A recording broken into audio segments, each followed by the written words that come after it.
কারণ ভারতবর্ষের মধ্যে সবচাইতে যদি বিজেপির পোষা গোলাম থাকে সেটা হলো এই দুই কমরেড, একজন হলো আব্বাস আর একজন হলো নওশাদ। যেটা আমি চ্যালেঞ্জ করে বলছি।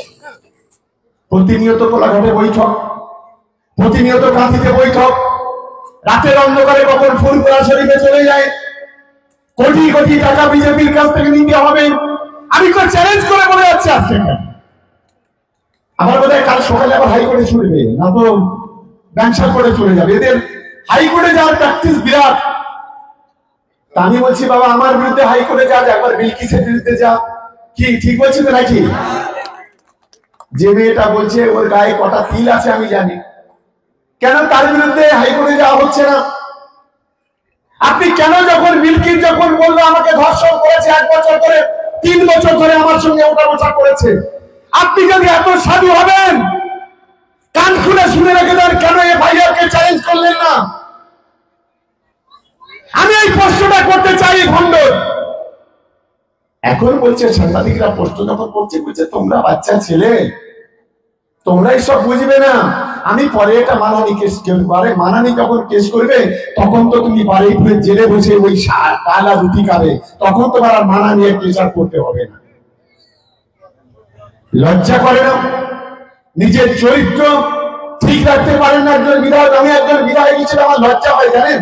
যখন বিধানসভাতে ঢুকি, স্বাধীনতার পরে কোন একজন চরিত্রহীন বিধায়ক ধর্ষণের দায়ে 40 জন উকিল নিয়ে হাইকোর্টে অ্যান্টিসেপ্টিক বেল নিয়ে 11 খানা কন্ডিশন নিয়ে সে বিধানসভাতে ঢোকে। আমি যদি এই ধরনের কাজ করতাম, আমি গোলায় কলসি দিয়ে ডুবে মরতাম, ভাঙড়ে আমার বিধানসভায় কোনোদিন আমি ঢুকতাম না। মানুষকে বড় বড় কথা বলতে লজ্জা করে না? আমাকে বলে নটোরিয়াস ক্রিমিনাল। আমি এখনো পর্যন্ত জেলে গেলাম না, লোকআপ দেখলাম না, পুলিশের হাতে অ্যারেস্ট হলো না আমার রাজনৈতিক জীবনে। আমাকে বলছে নটোরিয়াস ক্রিমিনাল। আর যে 42 দিন জেল খাটলো কলকাতায় গুন্ডামি করতে গিয়ে, যে একটা মেয়ের সঙ্গে 3 বছর ওঠা বসা করে হাইকোর্টে অ্যান্টিসেপ্টিক বেল নিল, যে গত কয়েকদিন আগে কলকাতাতে মস্তানি করতে গিয়ে জেল খাটলো, যে যার ছেলেরা প্রতিনিয়ত গুন্ডামি করেন, সে নটোরিয়াস ক্রিমিনাল হবে না? আমরা নটোরিয়াস ক্রিমিনাল। আমাদেরকে গালাগালি করছো, করো। আমাদেরকে কত ভাষায় কথা বলছো।